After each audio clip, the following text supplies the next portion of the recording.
Okay, yeah. Hi guys. Sorry for starting late today, but so our agenda for today is this. So we're going to be focusing on contest 4 of the DSA learning series, which was binary search and divide and conquer. So we're going to start off by discussing the basic case of binary search, which I'm sure a lot of you are familiar with. But I'll discuss binary search as an algorithm first, and then I'll move into this case. Okay. So this is the basic problem that binary search is typically used for. Okay.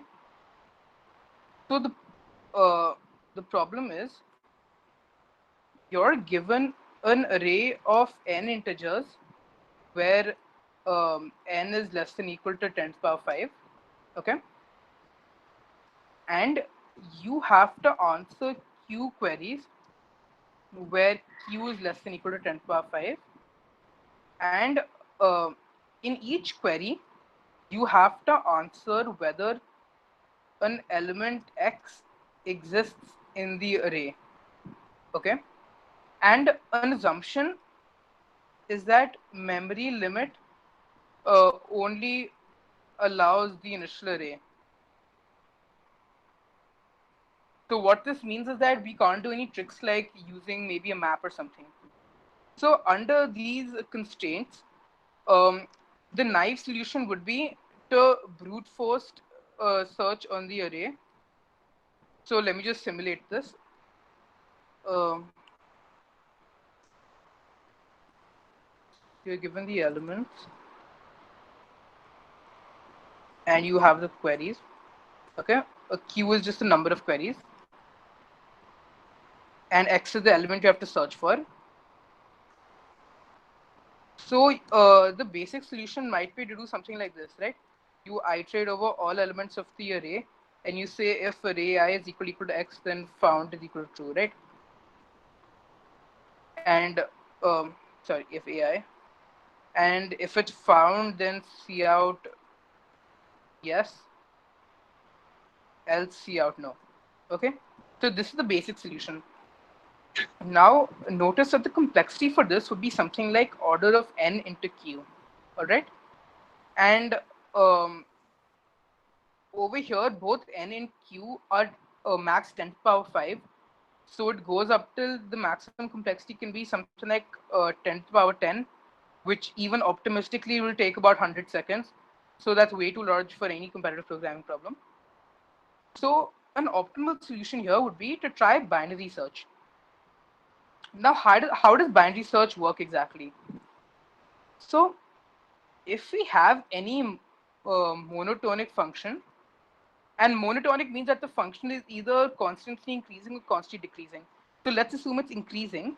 So monotonic means that for any I, f of I plus 1 is greater than or equal to f of I, okay? And in this case, in our case, f of I is equal to simply array at index I, all right? So the idea behind binary search is that let's assume we check a random index in the array, okay? Let's say we check index 5 in the array. So we have index 5, okay? And we see that index 5 is not equal to x. Now, in a linear search, we don't take into account the inequality of whether it's greater than or lesser than x, right? In linear search, we just see that it's not equal to x and we move on to the next one. But in binary search, we can notice that if a of 5 is less than x, let's say, then using this condition, we can see that if f of I is less than x, then f of I plus 1 also must be less than x. So we realize that if f of I is less than x, then we don't have to check any index from 0 to I minus 1. So we can eliminate a large part of the range that we need to check. All right. So the way to take advantage of this is that we'll have something called a valid range. A valid range is the range of values for I in which x could exist.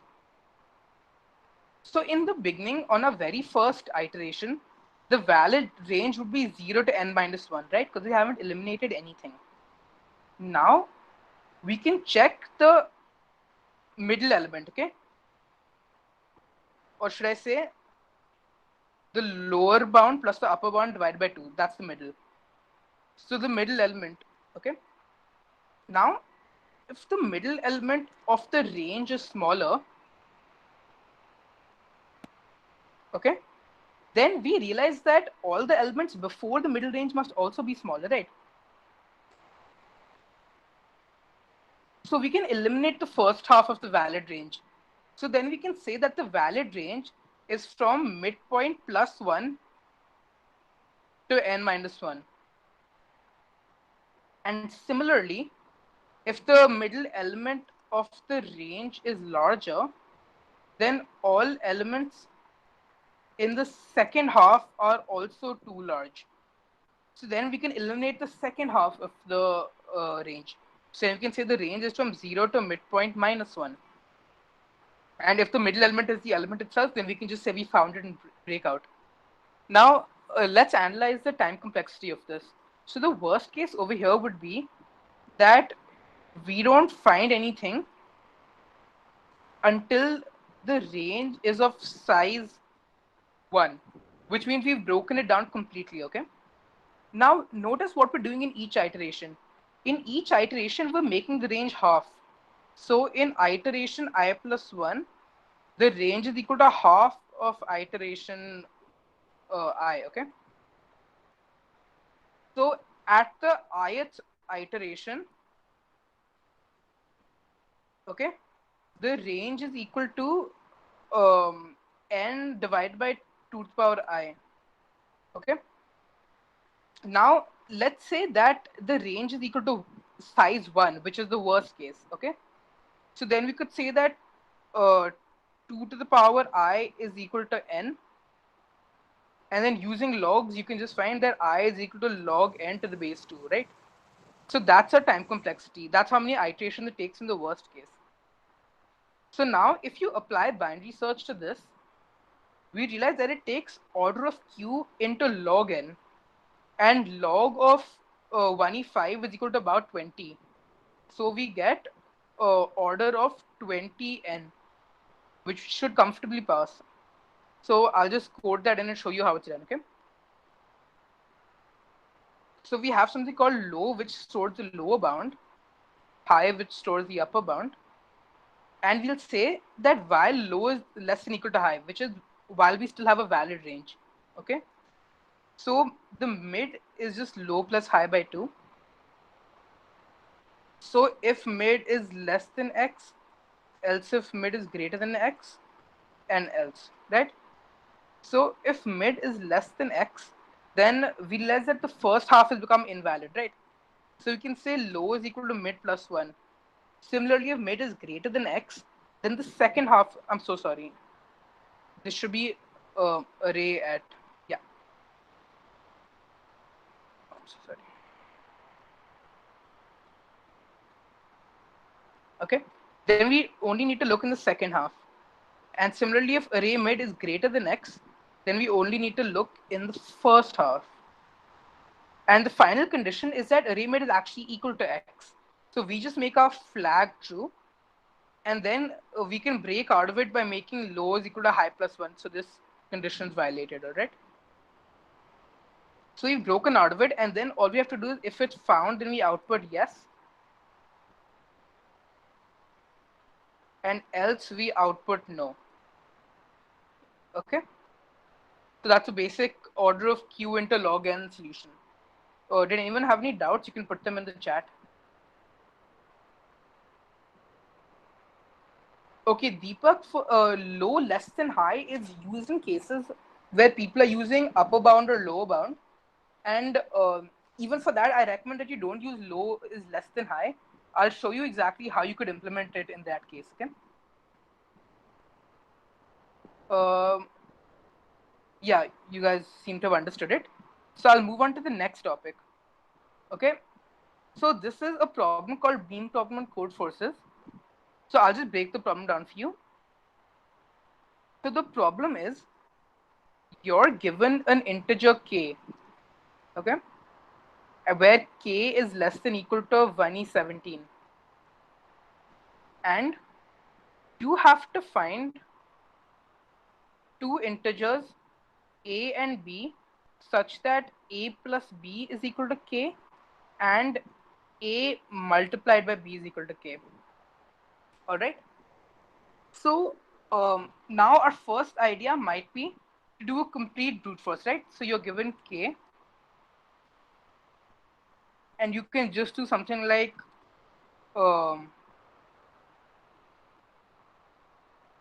okay, you can say if j multiplied by I is equal to k and j plus I is equal to k, then we can output I and j. Now the complexity for this is obviously order of k squared, which is um, order of 1e34, which is a clear timeout. We don't even have to discuss it. Now, I think some of you might have realized in this expression that if a plus b is equal to k, then b is forced, right? There's no other. B has to be equal to k minus a. So we don't have to iterate over all j's, right? So you can do something like j is equal to k minus I. Okay. Can you explain this problem also? Deepak, you can message me after the meeting and explain the problem. I don't want to take a detour from this session. Okay.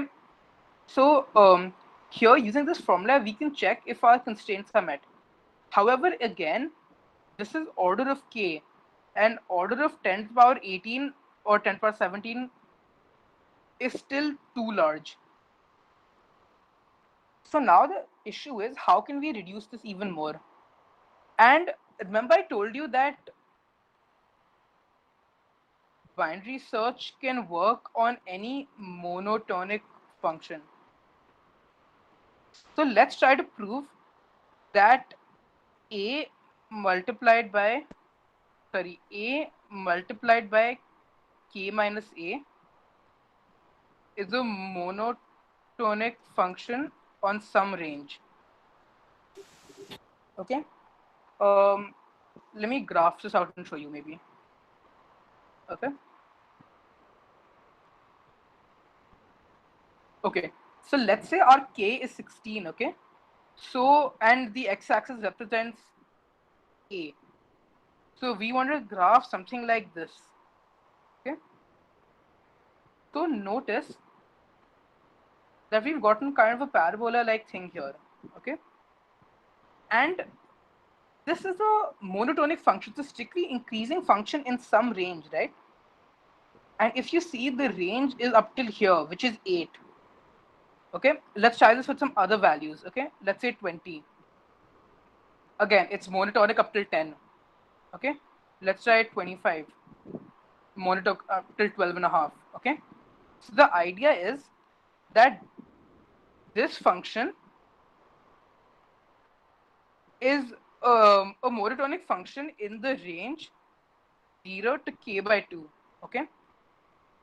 Now you might ask that why we excluding values above k by 2, and I'll tell you that the function of k by 2 plus x is the same as a function of k by 2 minus x, because a and b would just get inverted in that case. Okay, so it's a monotonic function that range. So now we can actually binary search on it, right? We can try to look for k in that function. So let's say low is equal to 0, high is equal to k minus k by 2, sorry. Okay, while low is less than equal to high. Okay, mid is equal to low plus high by 2. Okay, and the function at that point is equal to mid multiplied by k minus mid. Okay, now if the function is actually equal to k, then we can just say that because the output, okay, we can output mid and we can output k minus mid. So let's try this. Okay, wait. Else, if the function is less than k, then we need to look in the upper half. So you can say low is equal to mid plus 1, and else we need to look in the lower half. So you can say low, high is equal to mid minus 1. Did everyone understand so far?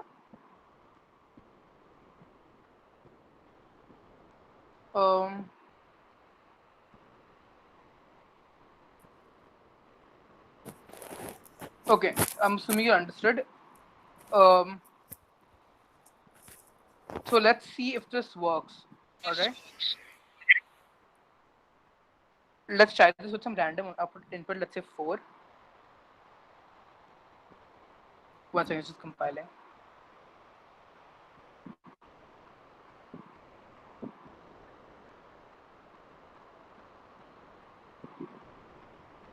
Okay, it's taking some time, but okay, yeah, 4. So yeah, we got 2. It's not breaking because I forgot about a break here. But it outputted 2, and that's right because 2 plus 2 is equal to 4, and 2 multiplied by 2 is equal to 4. There we go, 2. Okay. Did anyone understand? If you have a doubt, you can put it in the chat.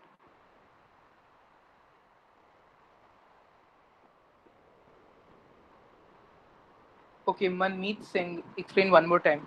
Okay, fine. So this was the problem, okay?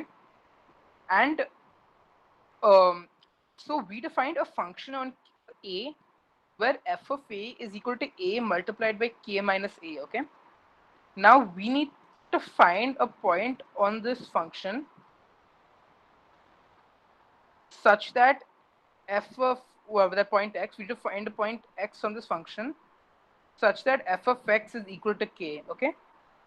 Now, I showed you guys earlier on the graph that this function is monotonically increasing from 0 to k by 2.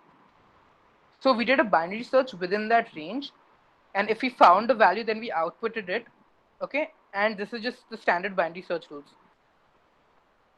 Does that make sense?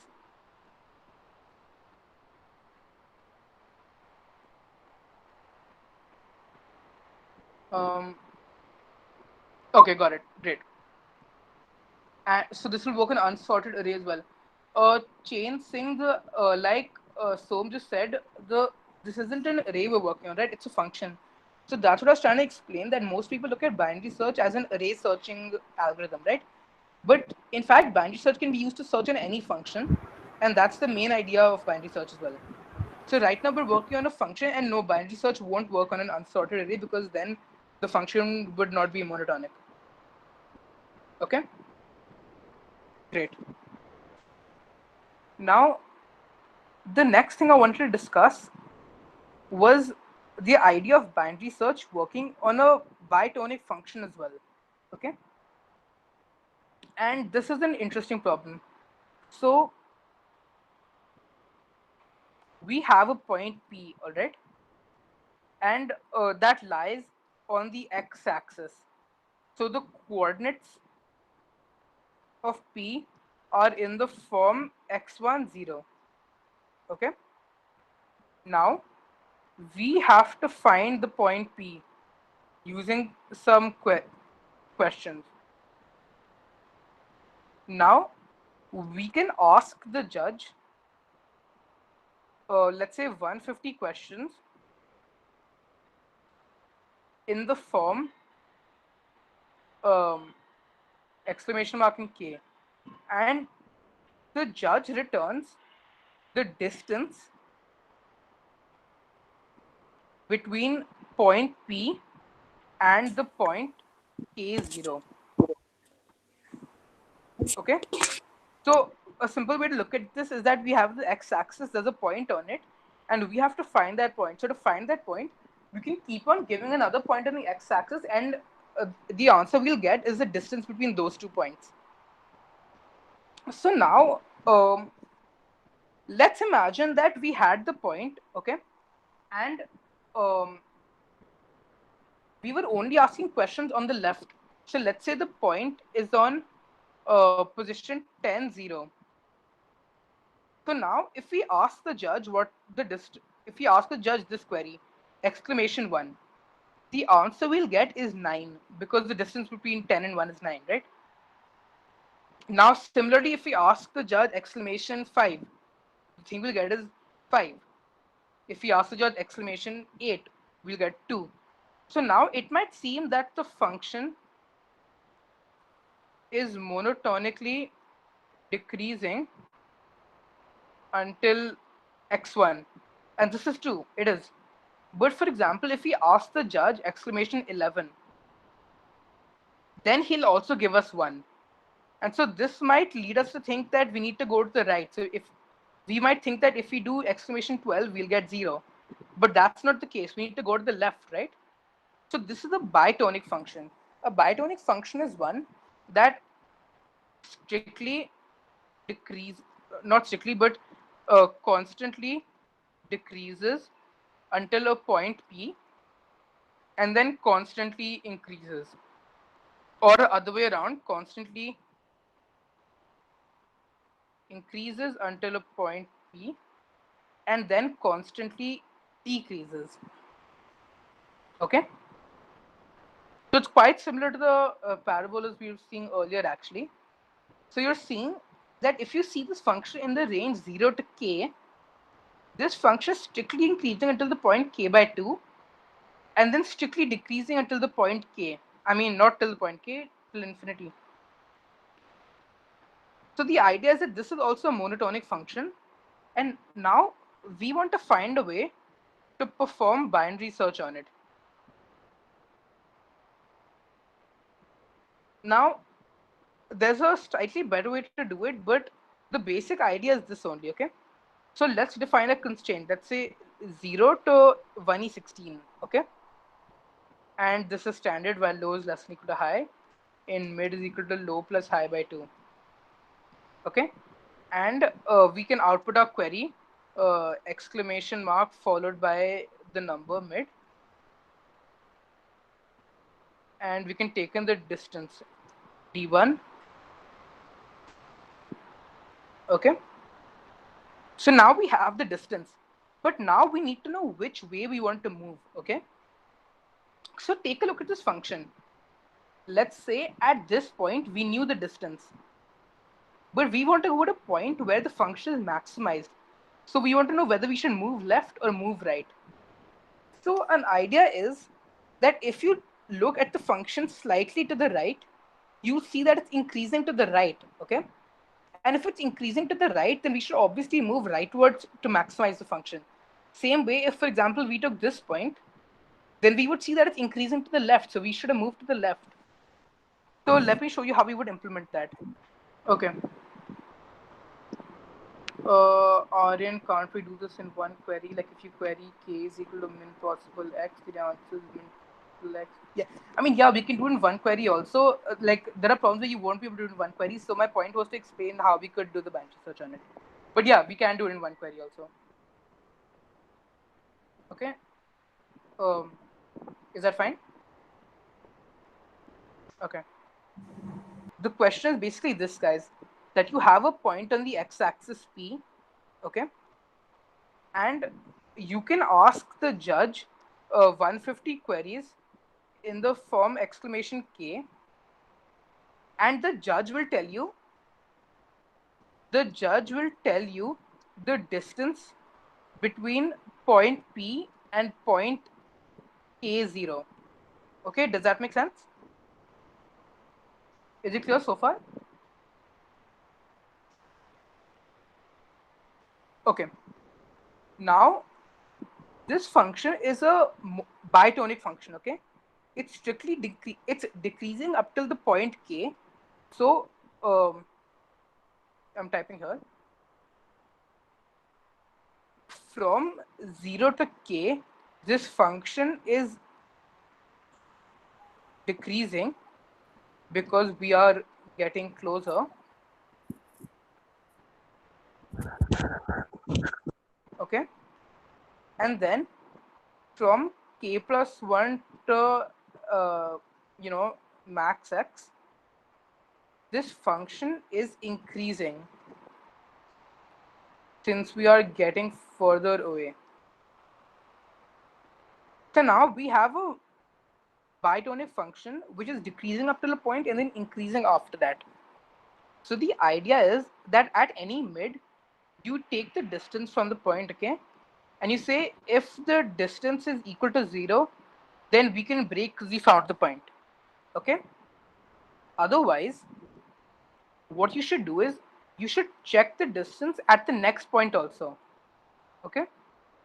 So check the distance at the next point, and d1, d2, okay. Okay, so now if our first distance is greater than the second distance, so fi is greater than fi plus 1, so that means that the function is decreasing, right? Which means that we are in the first half of the function. So we should, in that case, we should increase our valid range so we can look at the center, okay? So we should increase it to mid plus 1, okay, the valid range. And otherwise, if this is not the case, then fi must be smaller than fi plus 1, which means that the function is increasing. So this means we're in the second part of the function and we need to go back. So in that case, we should decrease the valid range and make it something like high is equal to mid minus 1. So this is the basic idea between bitonic binary search. Explain the last part. Okay. So now what we're doing in each query is we are querying, we are asking about point mid and points mid plus 1. Okay. Now, if the function at point mid plus 1 is greater than the function at point mid, okay, then it means that we are in the function mid plus 1 is greater than. Okay, let me just show this graphically. Okay, so let's say we make this the function, okay. Now the minimum point of our function is this point, right? And up till then it's strictly decreasing, and after that it's strictly increasing. So now if f of mid plus 1 is greater than f of mid, okay, let me rephrase it. If f of mid plus 1 is greater than f of mid, then it means that the function is increasing. And this is the point we need to find, okay? We need to find the bottommost part. So if the function is increasing, we know that we're in the second half of the function, right? And because of that, we know that we have to, if we're over here, then we know we have to go earlier, right? So we reduce our range. So if this is the case, we do high is equal to mid minus 1. And in the other case, okay, so if it's smaller, then the function is decreasing. Then we could be at a point like this, and we need to get the mid, okay? So we need to go to the right. So in that case, we can say low is equal to mid plus 1. So that's how the function would work. Does that make sense?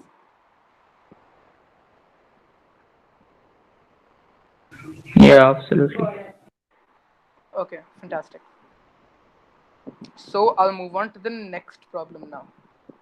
Okay, now I'm going to discuss lower bound, upper bound. Okay, and we're going to do a problem on it from the learning series.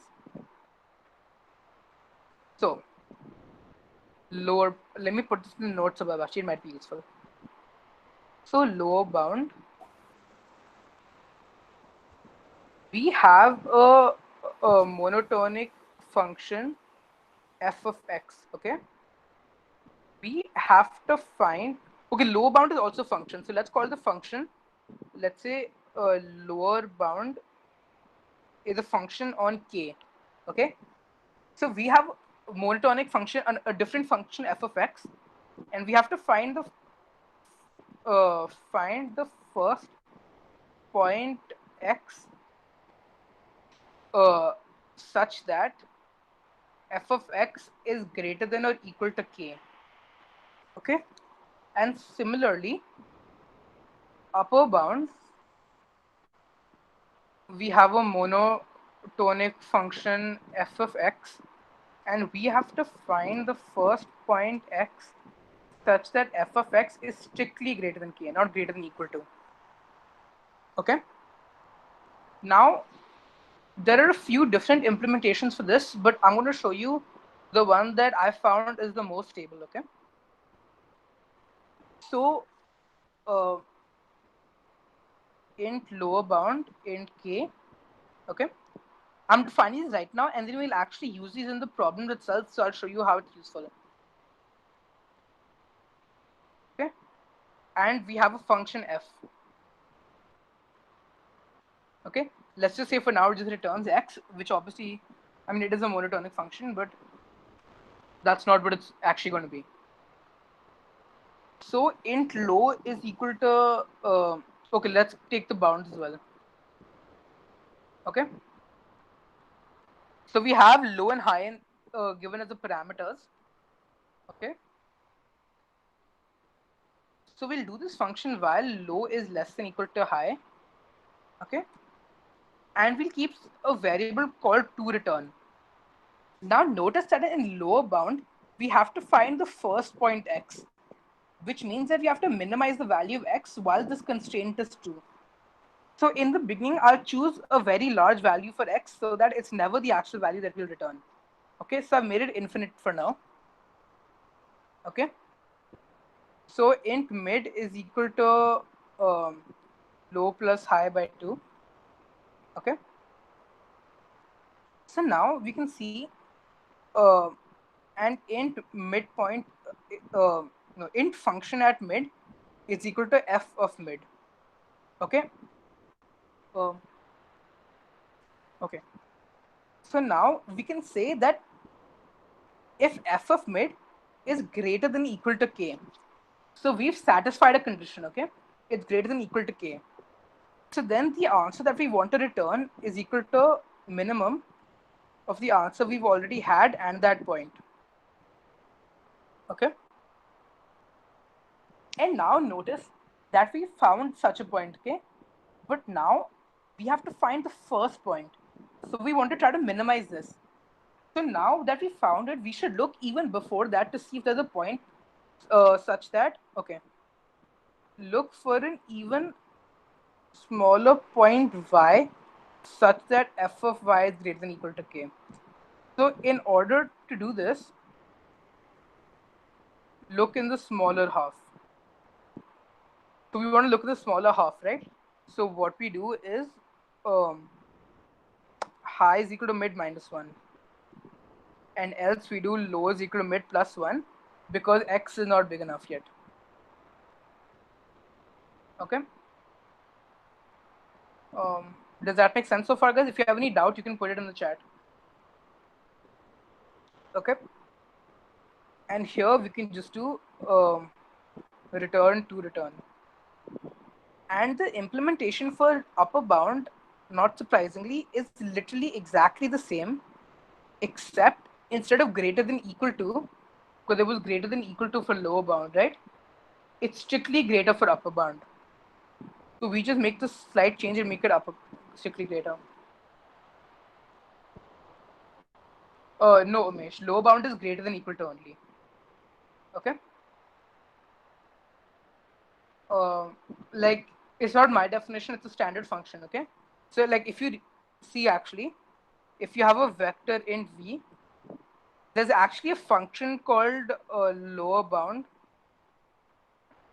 v dot begin v dot end, and you can put any value here, so like 15, and this will return a pointer to the first element in the vector which is greater than equal to 15. So this definition of low bound isn't my definition, it's just the definition that exists. Okay, does that make sense, Umesh? Wonderful. So let's try if our function is working. So let's keep an array, okay? Let's say, or a vector, whatever. Okay, let's say equal to 1, 2, 3, 4, 5, 6, 7, okay? And now, let's say, okay, let me put this in the global area, okay? And now, I'm so sorry. Yeah, so let's say function of x returns v of x. Okay. So now what we're basically doing is lower bound of k will give you the first index for which v of x is greater than or equal to k. So let's try that. So let's see out lower bound and the very first one, let's say 1. Okay. And the lower should be 0 and the high should be v dot size -1. Okay. In the chat. Oh, yeah, okay. This is because this is a real function. Okay, 1 second. I'm going to change the name from lower bound to LB and upper bound to... And yeah, so it gave us 0, right? I'm sorry, you guys understand what lower bound is, or should I explain that? I'm getting... They're saying screen not visible, Pallavi. Is it visible? It is visible to me, but I think there is some issue folks are facing. Second. And you just stop the sharing and start sharing again. Maybe that can help. Yeah, resume your presentation. Resume presenting. Okay. Can you guys see it now? Guys, you can write in the chat if you can see it.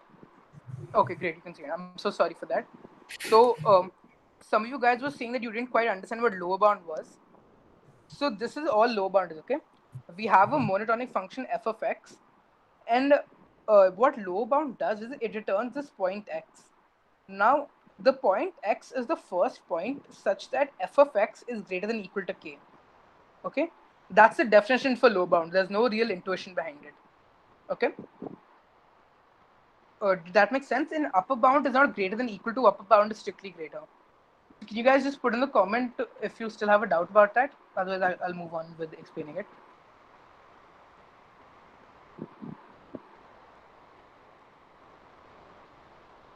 Okay, I'll assume it's clear then. Fine. So this is the definition of lower bound, okay? And I just explained the implementation, but I'll do it one more time, okay?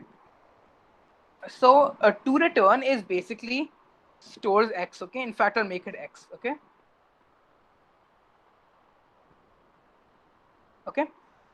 Now, initially, I'm setting x to infinite, but this is just infinite is just a default value, and it'll definitely change over the course of the function, okay? So now this is standard binary search rules of finding the midpoint, okay? And f mid is the function at point mid, okay? Now, if the function at point mid is greater than or equal to k, then this value is satisfied. So what it tells you is that mid is a valid point, okay? Now, if mid is a valid point, then we just have to minimize x, okay? So if mid is smaller than current x, set current x is equal to mid. So that's what I've done, okay? So I've said x is equal to minimum of x and mid, okay? And since we found a valid point, now we can either check points higher than mid or lower than mid. Now, since we know that mid is true, we know that all the points higher than mid must also satisfy this condition, right?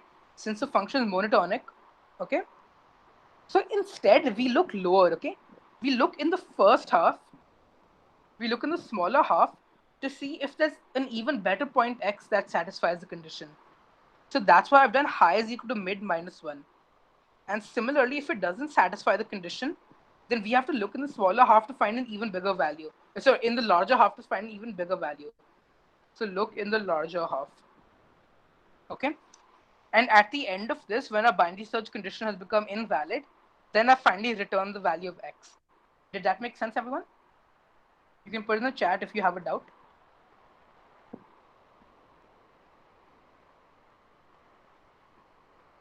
So for AR 1, 2, 2, 3, low bound return 1 and upper bound return 3. Lower bound of what exactly, Bhagya? Like what's the parameter for lower bound? What's k?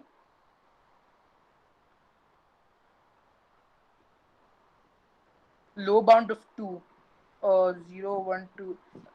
No, for low bound, it'll return 1, right? It'll return the smallest index, and array of 1 is 2, therefore the low bound condition is satisfied.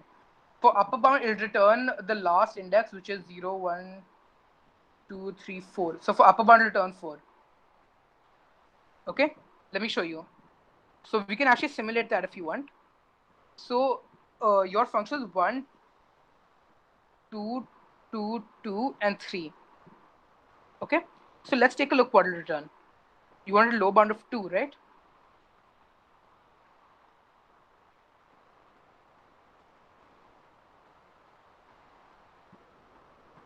Right.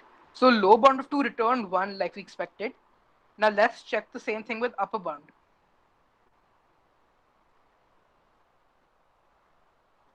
Now see, upper bound returned 4, which is as we expected, 1 and 4.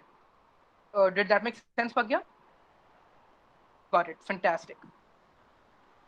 Now let's look at a problem with this. So this is the problem which was there in the learning series. It's called stacks. Okay. So as every other little boy, Mike has a favorite toy to play with. Mike's favorite toy is a set of n discs. So the boy likes to compose his discs in stacks. So let's keep on writing the problem done.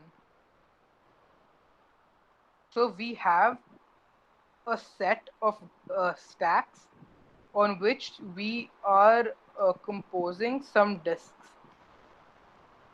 Okay, I'm composing n disks. Now, there's one important rule. The disks in a single stack must be ordered by their radiuses in a strictly increasing order, such that the topmost disk will have the smallest radius. Okay, so for disk J to be on top of disk I, the radius of J has to be strictly less than the radius of I. Okay. For example, a stack 5 to 1 is valid, while a stack 3 for 1 is not. You guys understand that, right? Because 4 and 3 would violate this condition. So 4 is in fact this J to be on top of disk I. Yeah. So 4 is in fact greater than 3. So this condition is not fulfilled. That's why this stack is invalid. Now, Mike has come up with an algorithm to order the disks. He starts with empty disk stacks.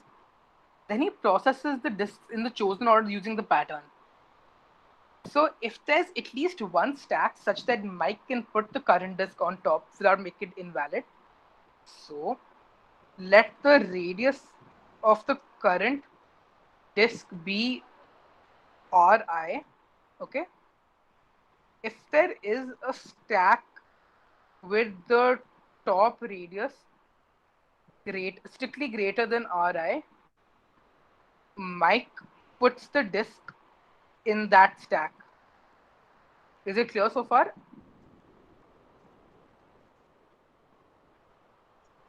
Guys, you can just write if it's clear. Okay. Now, if there's no such stack, then Mike makes a new stack containing only the current disk. Else, we make a new stack containing only the current disk. Okay. Now, let's try to find what algorithm we'll need. Okay. So let f of I be the radius of top disk of stack I. Okay. Now, we need to find the first I such that f of I is strictly greater than our current radius r. Okay. Now let's compare these with the functions we put earlier. Now, doesn't this seem awfully similar to upper bound? So, do you guys see why we will use upper bound here?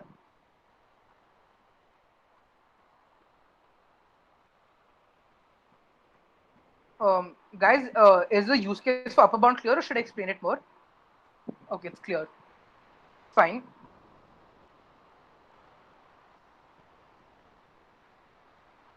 So now let's write the code for this, okay?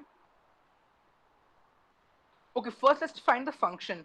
So we have a vector v, okay?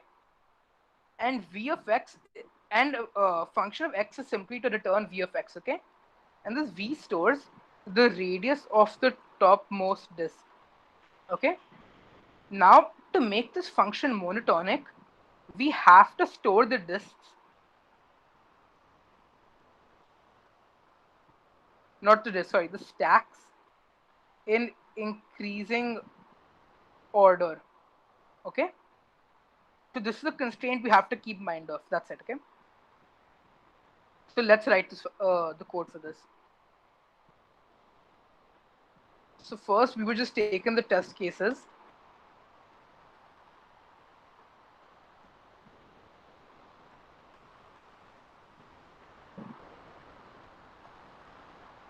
And just to be safe, I'm clearing the vector we had defined earlier, okay?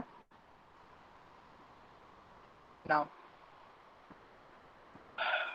so now we have to place each of these disks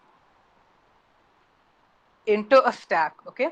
And initially we have 0 stacks, okay? So let's run this algorithm. So to find the first stack that meets our condition, we use this, okay? Oh, sorry, we use the upper bound function. So let's say we do int index is equal to upper bound, k is equal to ai, okay? Low is equal to 0 and high is equal to v dot size -1, okay? Is that clear, guys? You can write if it's not.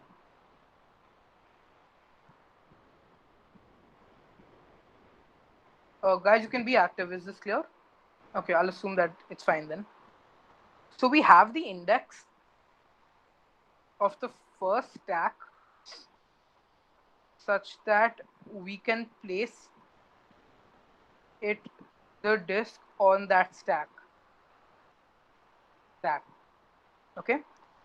So now, since we found that point, we can say that v at that index is equal to our thing ai. Now you might ask, won't the array get disordered? Will we have to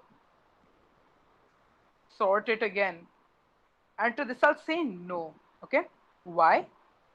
Well, because um, the value of v index will always only decrease, okay? So it won't overtake any other element. Now the question is, what if some other element overtakes it? Okay? And I'll tell you why this won't happen. Okay? So if another index aj overtakes it, meaning it's greater than ai, okay? And ai is equal to k. Sorry, a r, okay? So now, if that means aj is greater than r. However, the very definition of upper bound was that this is the first index where aj is greater than r. So this condition will never happen. Therefore, the array will always remain sorted. Now, what happens in the case that there's no such element, that we have to make a new stack? Well, in that case, it'll return the default value, which is infinity. Okay, so we can check if index is greater than equal to infinity, then we can say index is equal to v dot size and v dot pushback ai. Okay, and this will just set it equal to ai, but doesn't matter. Like, even if we didn't do this, it would be fine. You could do something else also. Okay. And finally, we just output the number of stacks we have. Okay. And now we can output all of the top element of the stacks. So I'm going to run this code now.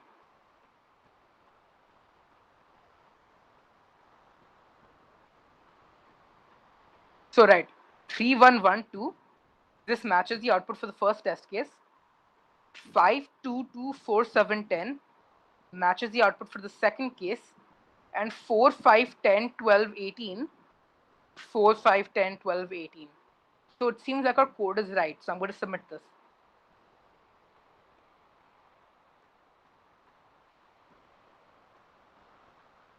Okay. And let's see what verdict we get.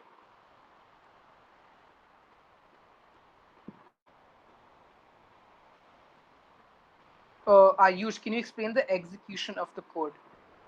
Yes, I can explain the execution. Give me a second. And AC, okay? So I'll explain the execution. So Ayush, just be interactive right now. So is the upper bound function clear to you? Like, do you understand how the function works internally? Because I spent quite a bit of time on that, so I don't want to go over that again. But if you really need, I can. So Ayush, why don't you just tell me if that's clear to you? You don't understand the upper bound function. Okay. Ayush, like we're running a little short on time, so I'm not going to explain the entire thing again. But I'll tell you something. Instead of our upper bound function, we can replace it with the inbuilt upper bound function as well. Okay. So you can say v dot begin, v dot end, and AI. Okay, and this will return us the index. And then we can say if it's greater than equal to v dot size.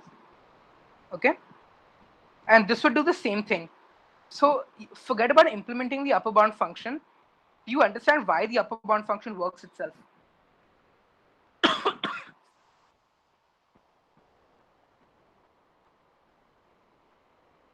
um,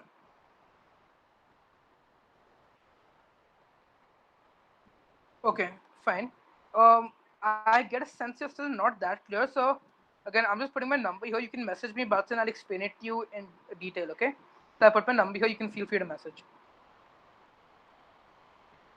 Okay. Till then, I'll move on to the next problem. Okay. I'm sorry, guys. I'm going quite fast, but we're running a little short on time. So the next topic is binary search the answer. Okay.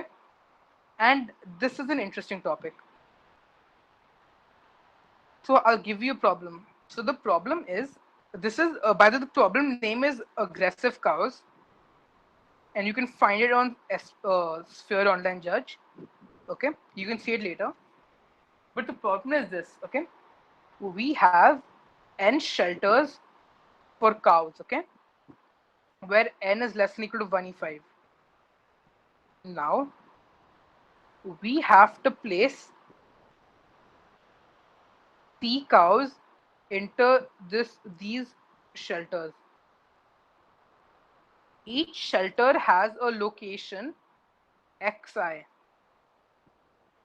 Now we want to maximize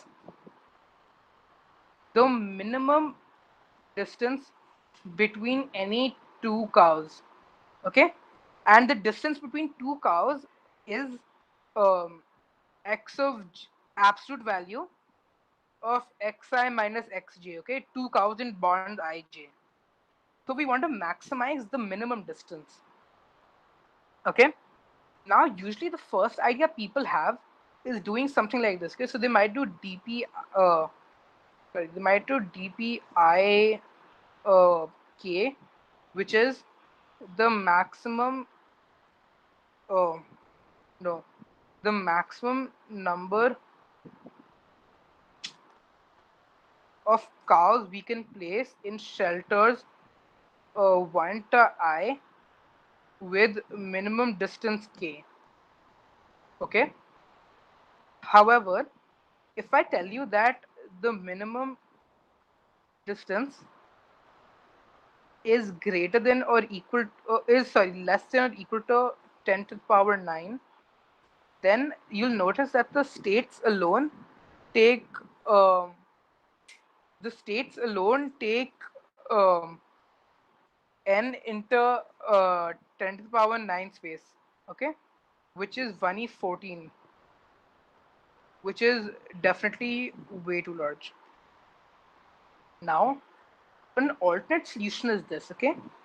You guys tell me, if we know the minimum distance, okay, can we figure out how many cows we want to place? How many cows we can place? Okay, I'll just tell you, okay? So if we know the minimum distance, then basically we can we can greedily assign location to a cow, okay? So we can say we'll put a cow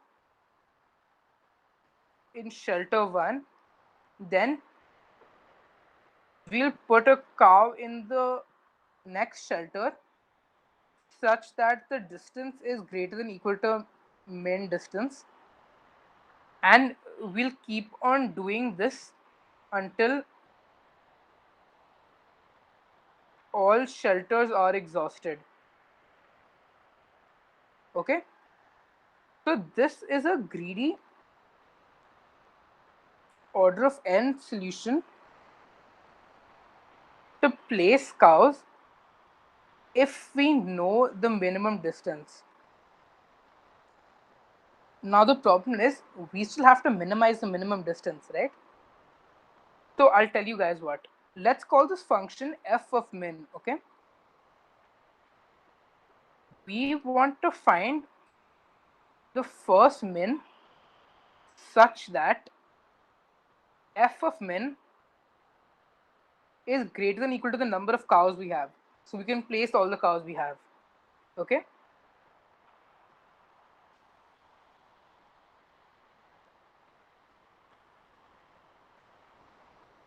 Now what does this look like? This is the clear low bound problem, right? We want to find the first point min such that f of min is greater than equal to c, okay?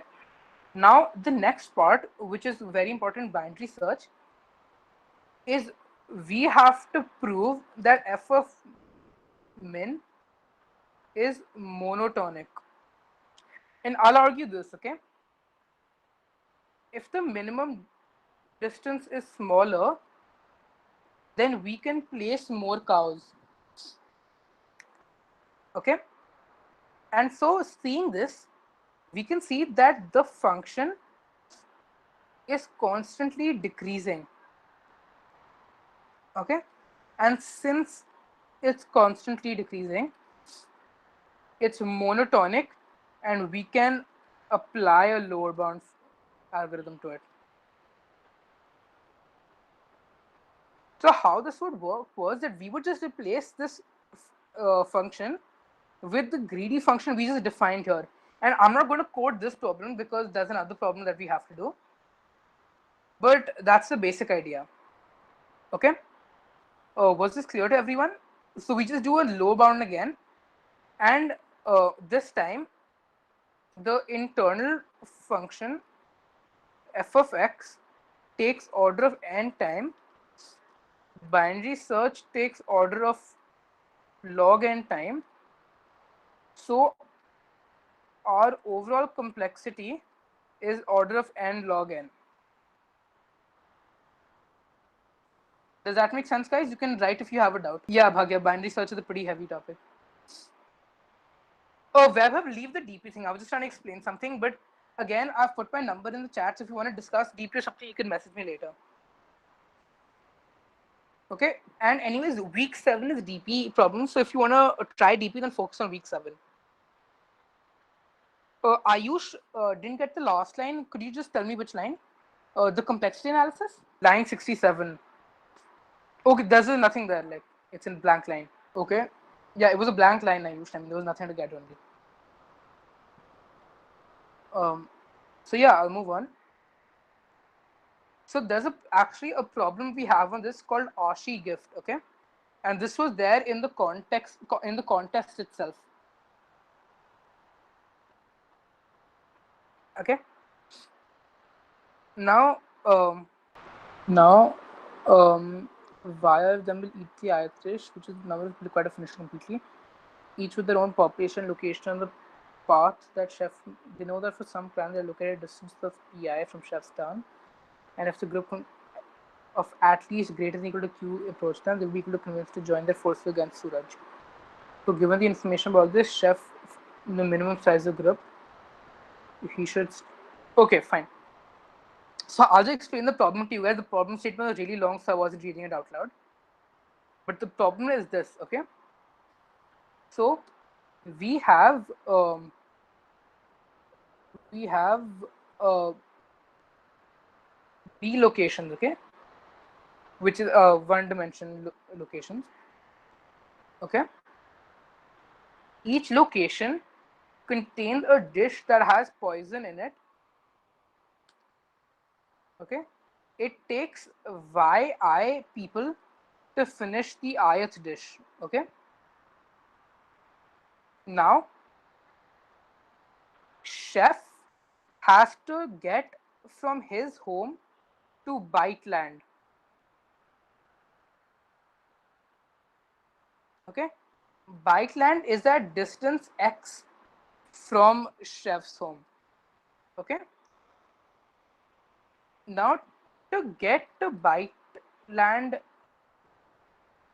from home, chef has to consume all of the dishes on the way.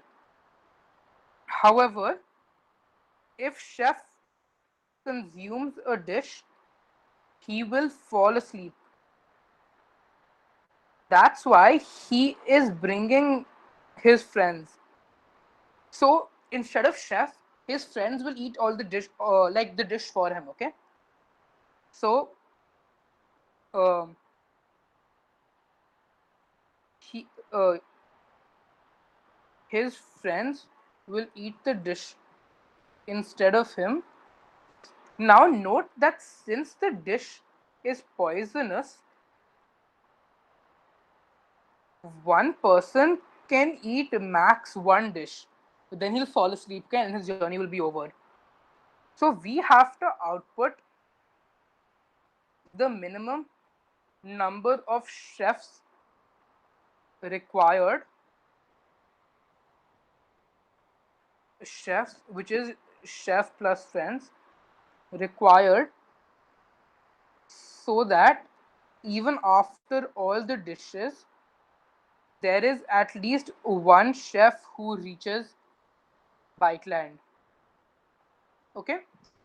Now, ordinarily, in this problem, the answer would just be sum of yi plus 1, right? Because these many people would eat the dishes and one would survive. So in a regular problem, this would be the answer. Does that make sense, guys?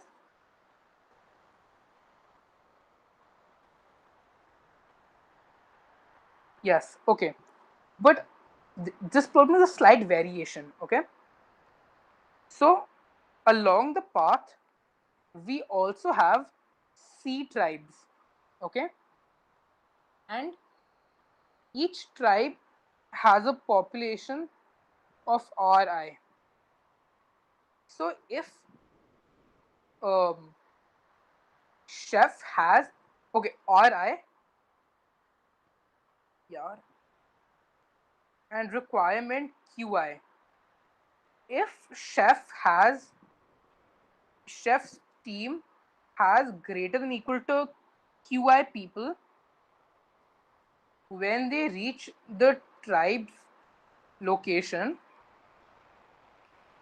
the tribe will volunteer to join chef's team.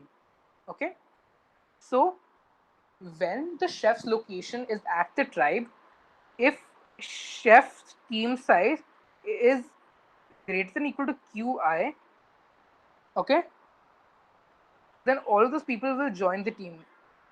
So chef's team size will become plus equal to Ri. Okay, does that make sense? Great. So I'm going to start coding this problem. In fact, before coding, I'll tell you something else.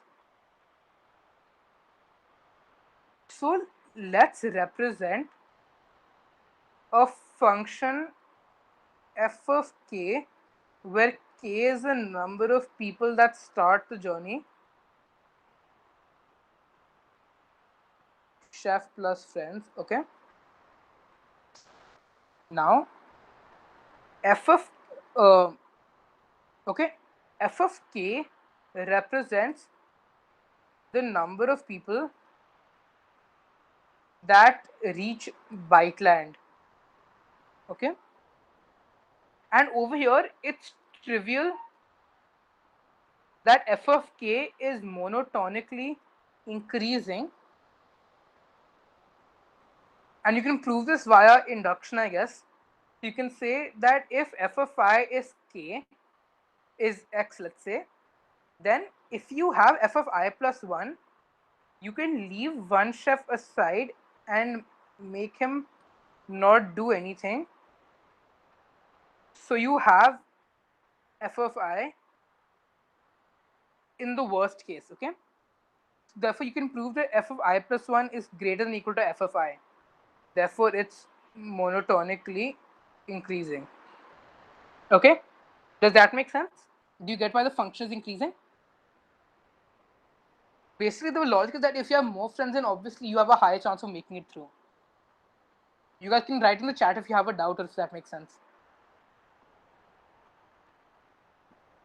Okay.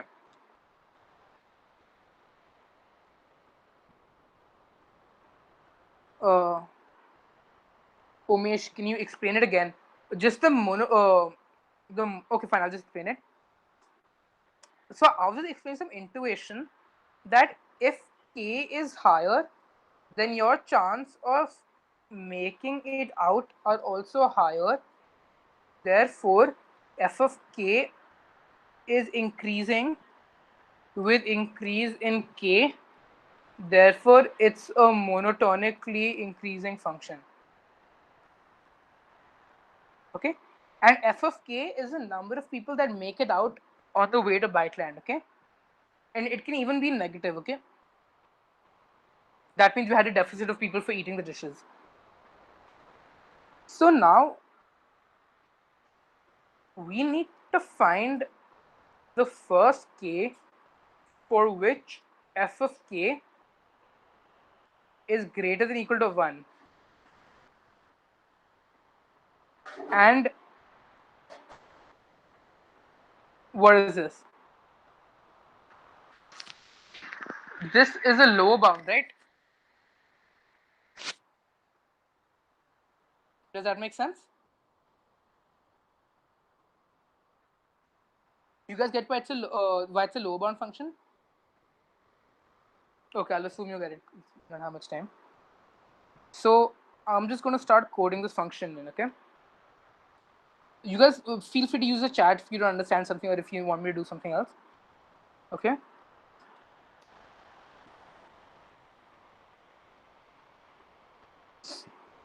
So the first line contains x, which is the distance from Byteland, okay? Okay. Then the next line contains an integer b, which is the number of dishes on the path of tasty dishes. So this is the number of dishes. Okay. Then they contain pairs in the form x, y, which are the location and the number of people who need to eat it. Okay. So now we need to store all these values somewhere. So I'm going to store it in a container like this. Okay.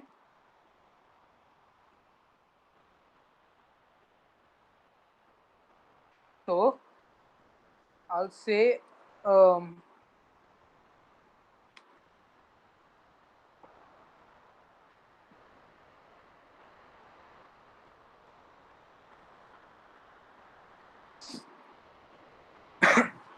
and okay, this is a little trick you should know. Okay.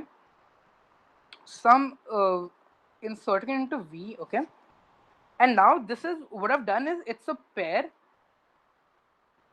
This is the data structure. Okay. So it's an int and then it's a pair of ints. Okay. So the first value I'm going to write as the distance. So the distance from it is x1, from the distance from Chef's Town. Okay. Now the second pair. Okay. I'm going to make this value as an ID to identify what kind of update it is. So this is a dish, right? So I'm going to make the ID minus 50. And the final int is the number of people we need to sacrifice. So y1. Okay. So that now we've handled the dishes. So now let's handle the tribes. Okay. So now PQR. P is the location, Q is the requirement, and R is the population. Okay. So V dot pushback. P is the location, Q is the requirement, R is the population. Okay. This is sufficient. And okay. Now finally, I'll say V dot pushback. Okay. X, which is the location of bike land, minus 100 to like indicate that it's bike land, and then we can do some random minus 100 again. Okay. So once we reach this value, we know that we've reached the end. So now I'm just going to sort v dot begin, v dot end, and I'm just going to clear v at the beginning. Let me see if you guys have any doubt. Okay, you guys are fine. So we've sorted v. Now let's define the function. Okay. Let's say there are x people starting it. You haven't at 8 o'clock. Okay. There are x people starting it. Okay. So they'll keep on going along the path. Okay. So int current is equal to 0. So we'll keep on doing it while v of current dot second dot first is not equal to minus 100. Because if you see, that's the location of bike land. Okay. And int x is the number of men.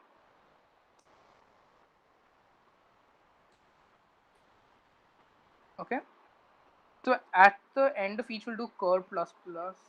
Okay. So now, if v cur dot second dot first is equal to minus 50, this means that we've reached a dish, right? We've reached a dish according to the definition here. So now we lose y1 people to it. So we say that men minus equal to, or not men, sorry, we've used x. X minus equal to v cur dot second. And else it's not bike land, it's not bike land, it's not a dish, which means it must be a clan. So we'll say that if v cur dot second dot first, which is the requirement of people, if that's less than or equal to x, if it's less than or equal to the number of people we already have, then that clan will volunteer all of its people. So v of cur dot second. So we've added people now. And now at the end, we can return x, which is the number of people who actually made it to bike land. Okay. So we want to do a lower bound on this. So we can just output lower bound. Lower bound. Okay. So k is 1 because at least one person should make it to bike land. Low is 1 because chef alone has to go at least. And high, which is the inf is 10 to the power 16. This is a really high random value. Okay. So let's see if this works. Hey guys, I'd really appreciate you fill in the feedback form. Pallavi just shared it. It just helps us improve our sessions. But anyways, and we'll probably have to do some debugging here because it's a pretty complicated function.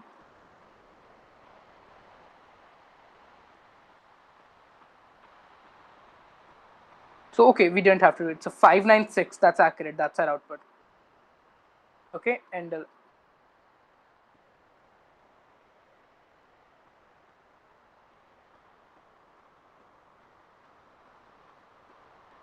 so we got 5, then 9, then 6. And the output we needed was 596. So it looks like this is correct so far. and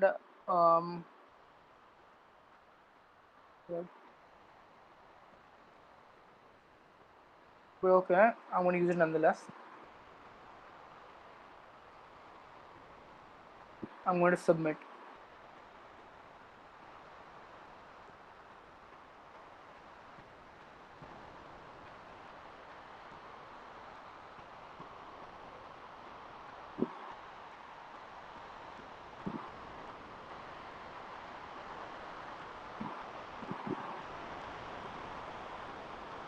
Okay, so we got some WS. Let me just see the reason for that.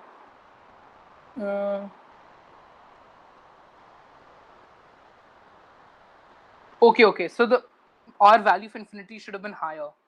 So right now value for infinity is 10 power 16, right? It should be 10 power 18. That was the mistake I was making.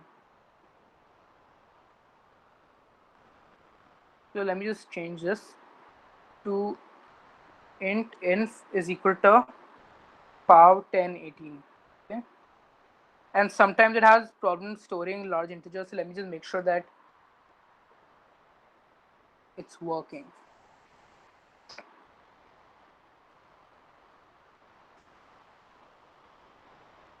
Yeah, that's 10 power 18. Great. So let's submit this.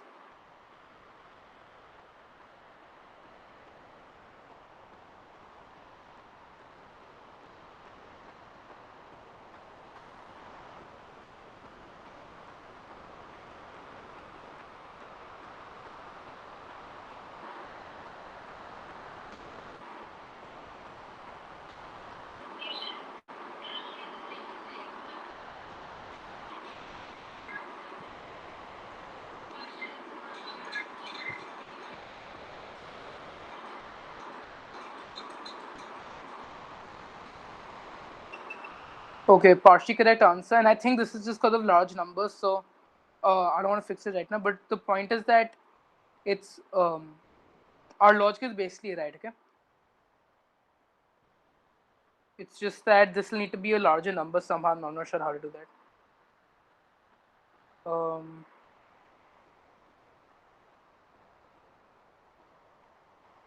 maybe I should.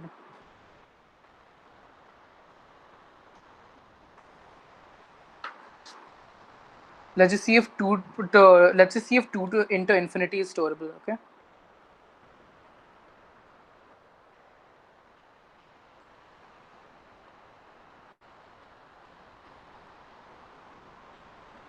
Okay. So yeah, 2 into infinity is a storable number. So I'm just gonna use that.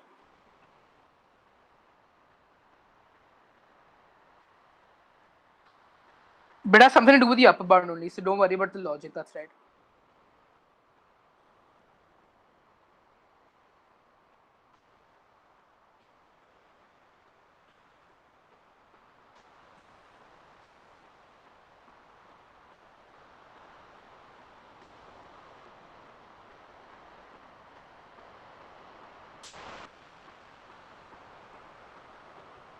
Yeah, there we go. So that's the right answer. So it's just a problem with our infinity value being too low. Okay. Now, are there any doubts in the chat?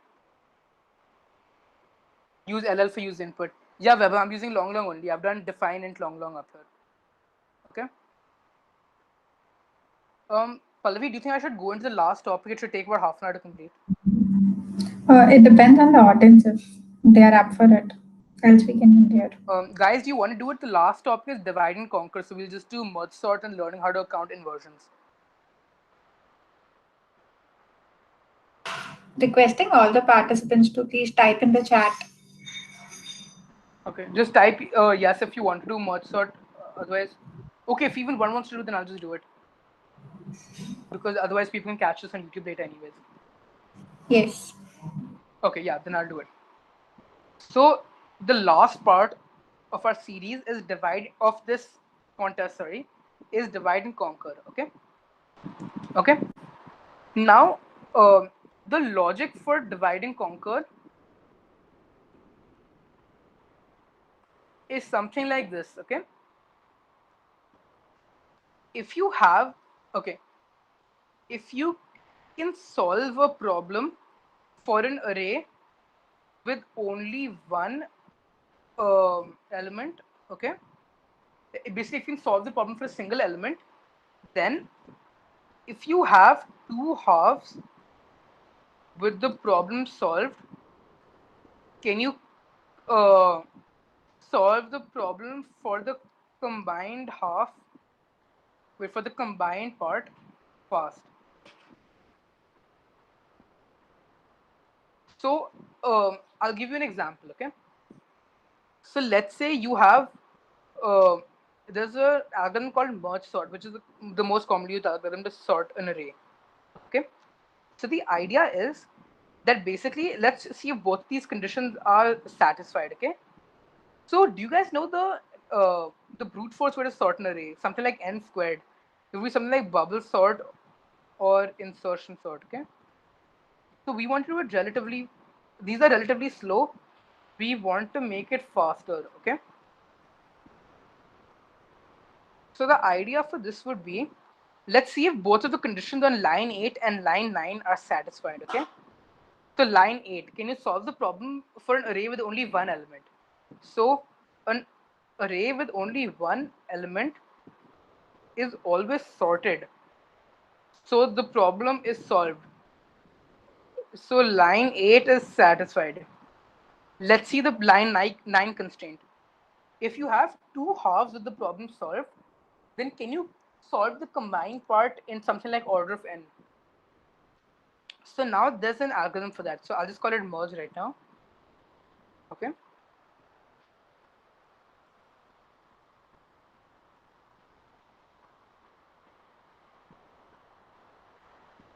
Okay. So the idea is that you are given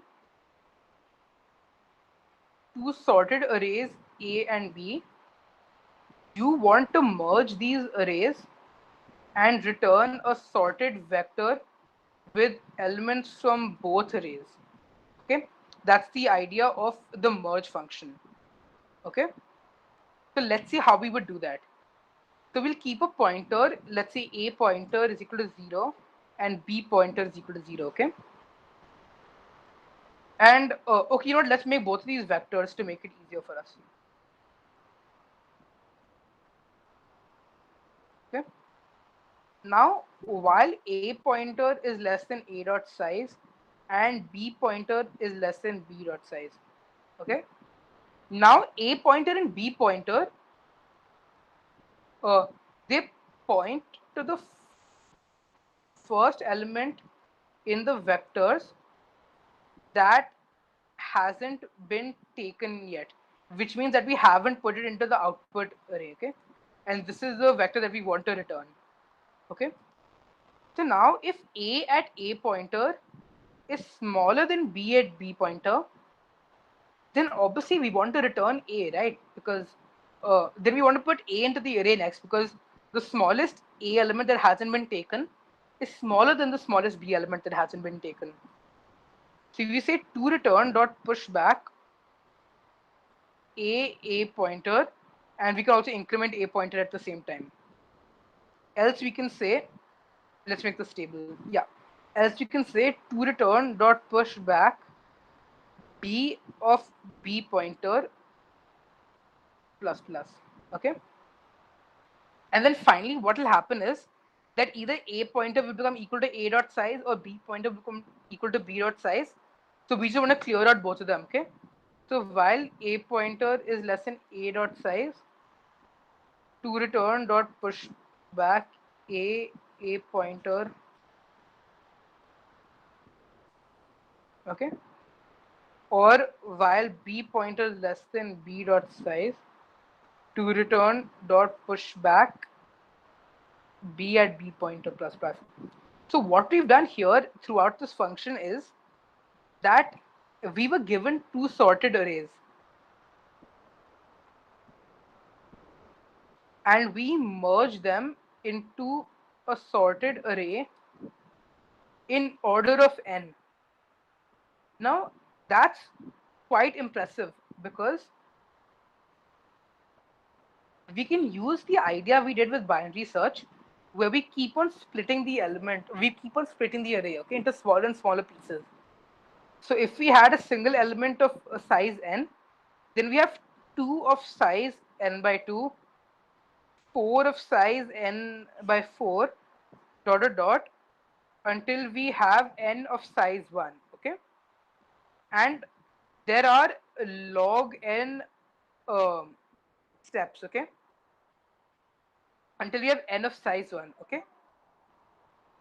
So each step takes order of n to complete, because so we have n of size 1, and using this condition, this is solved right away. So we can remove this. Okay, then we have n by 2 of size 2. Okay, and then over here we realize that we could always merge the arrays together in order of n. Okay, so each step takes order of n part to merge. So any divide and conquer algorithm has 2 parts, the divide and the conquer. Okay, so the conquer part, which is the merge thing, takes order of n. Okay, and there are total log n divisions. Okay, because there are log n steps because we're dividing it 2 every time, similar to binary search. So our overall algorithm takes order of n log n using this divide and conquer trick. Okay, so I'm going to implement merge sort, maybe you'll get a better idea. Okay, so let's say we have an array. Okay,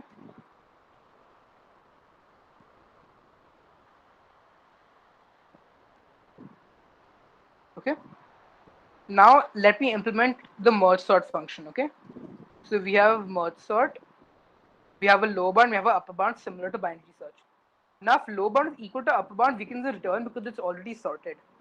Else we say mid is equal to L plus U by 2. Okay, we say we want to solve the problem for the first half, and we want to solve the problem for the second half.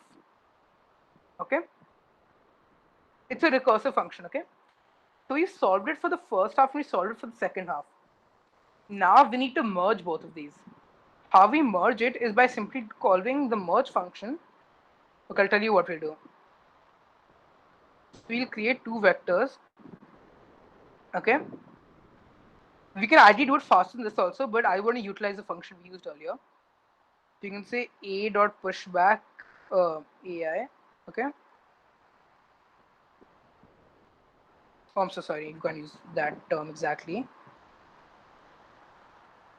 Okay. I is equal to mid plus 1. I is less than equal to u I plus plus. And we'll say c dot pushback AI. So that's the second part. Okay. And I will say vector int d is equal to merge AB. Oh, sorry, merge BC. Okay.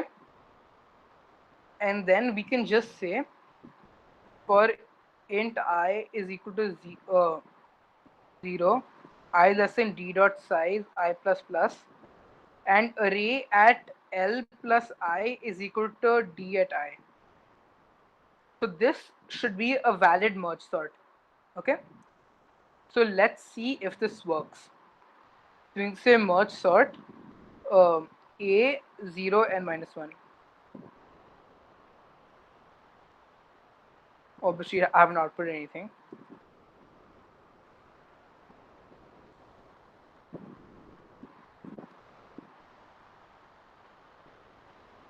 Okay, let's see. So sorry.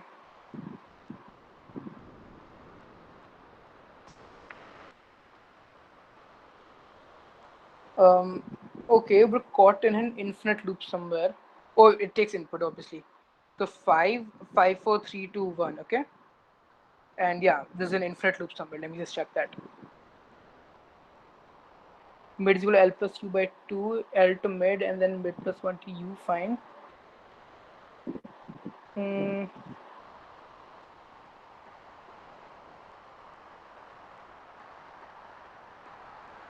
Okay.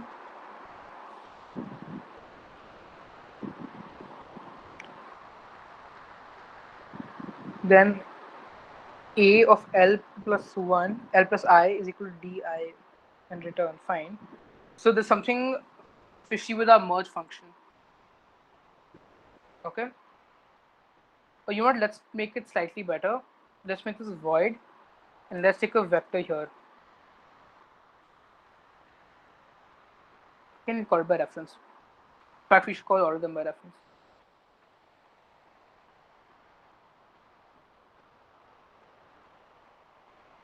Okay.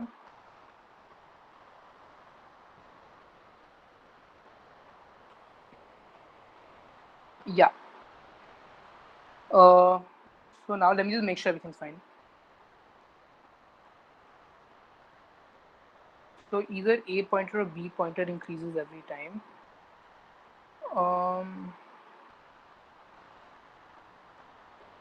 I'm just doing some diagnostics. Okay, give me a second.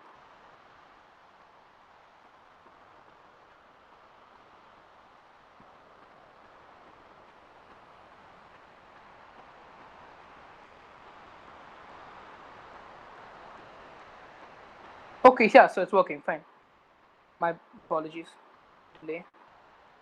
Okay, so our merge function is working. So I say 5, 4, 3, 2, 1, and there we go. So we have 1, 2, 3, 4, 5. Okay. Yeah. So we can see that our merge sort's working. Did anyone have any doubts regarding how it worked?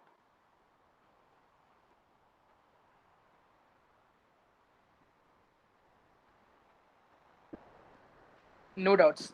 Fantastic. So now we're going to do a standard application of divide and conquer and also kind of a merge sort. Okay. So this is the problem.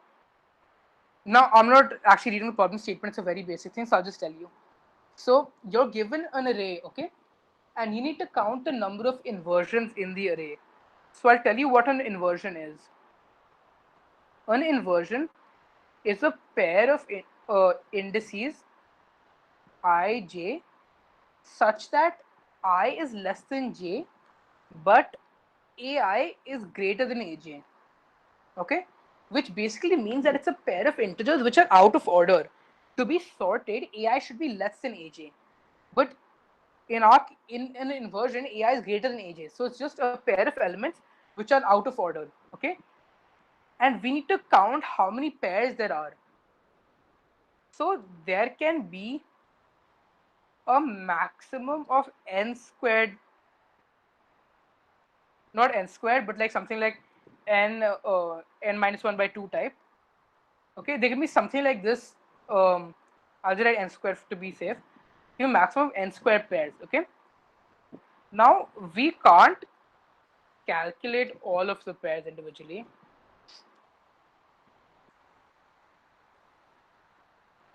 So how do we do it? Okay.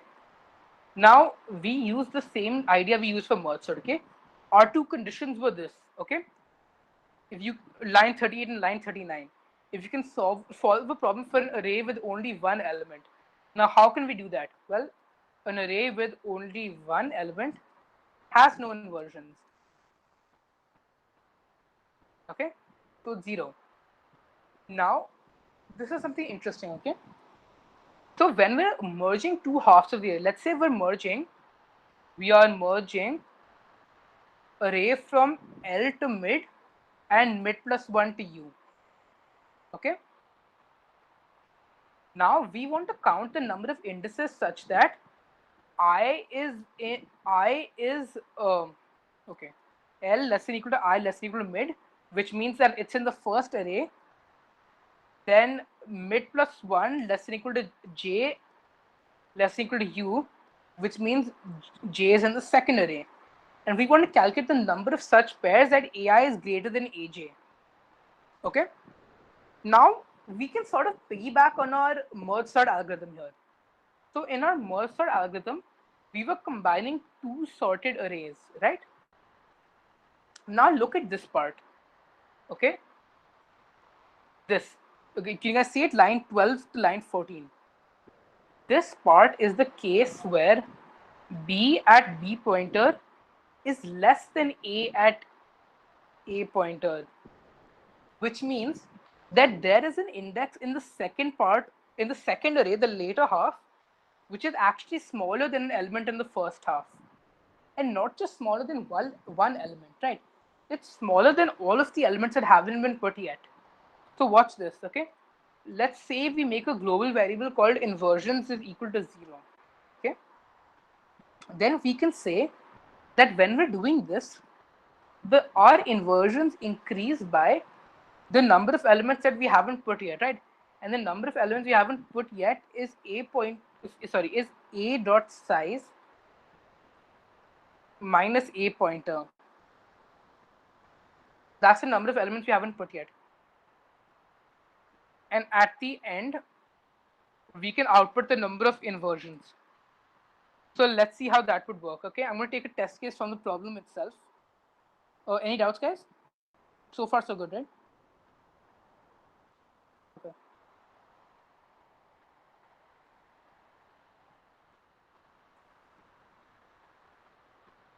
Okay, so it's saying that we have 4 inversions. Let's find what these 4 indices are. Okay, so we have 4, 1, 5, 1. Not these are not the indices; these are values themselves. 6, 1, and 7, 1. Okay, these are our 4 inversions, so it's working properly. Okay, now let's do something kind of theoretical. Okay, let's say the array is sorted in descending order. Okay, so let's say 5, 4, 3, 2, 1. Okay, that means the first element will have 4 inversions because 5, 4, 5, 3, 5, 2, 5, 1. Okay, so 4. Then the second element will have 3 in a similar fashion. So 3. Then the third element will have 2, and the fourth element will have 1, and the last one will have 0.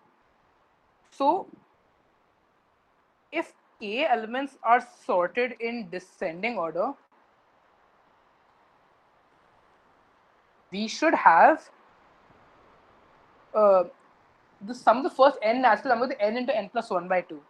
So in our case, it will be k minus 1 into k divided by 2. Okay, so we should have these many inversions.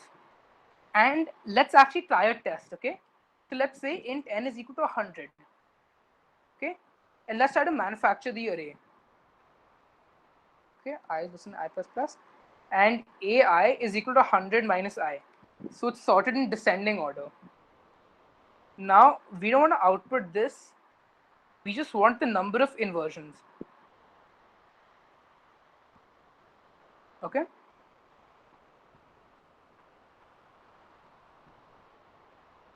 $49.50. That's how many inversions we got. Okay. Now, according to our formula, this should be the count. Okay. So let's try it. 99 into 100, 9900 divided by 2, 4950. And that's the exact count we got. So we can verify that our code for inversions is working properly. So now let me just try to submit for this problem.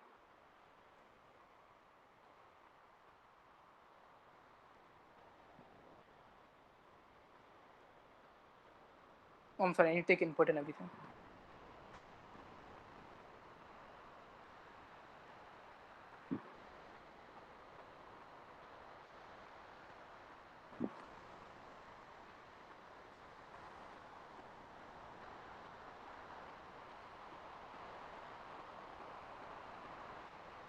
Any doubts, guys?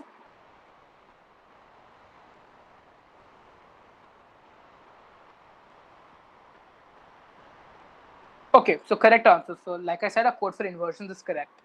Now, like always, I'll put all of my codes in the invitation blog on CodeChef. So I'll put all of the codes I used in this video there. Okay, and now if any of you guys have any further doubts, you can message me on my number. I've put it in the chat earlier. I'll put it again. Okay, so if any of you guys have any further doubts, feel free to message. If you guys have any short doubts you want to ask right now, feel free to ask. I'll answer right now. Otherwise, I think we're done for today. Please try to fill in the feedback form Pallavi sent earlier. I'll send it again also. Okay. I've sent the form. Pallavi sent the form, so have I. So please try to put the feedback there. Okay, wonderful. Thanks, guys. Thanks for attending. I'm sorry for the technical difficulties in the beginning. If you have any doubts, feel free to message. Great. Pallavi, can we end the meeting? Yeah, we can do that. Thank you everyone for attending the session and for your feedback. Please do fill the feedback. Yeah. Thanks, guys.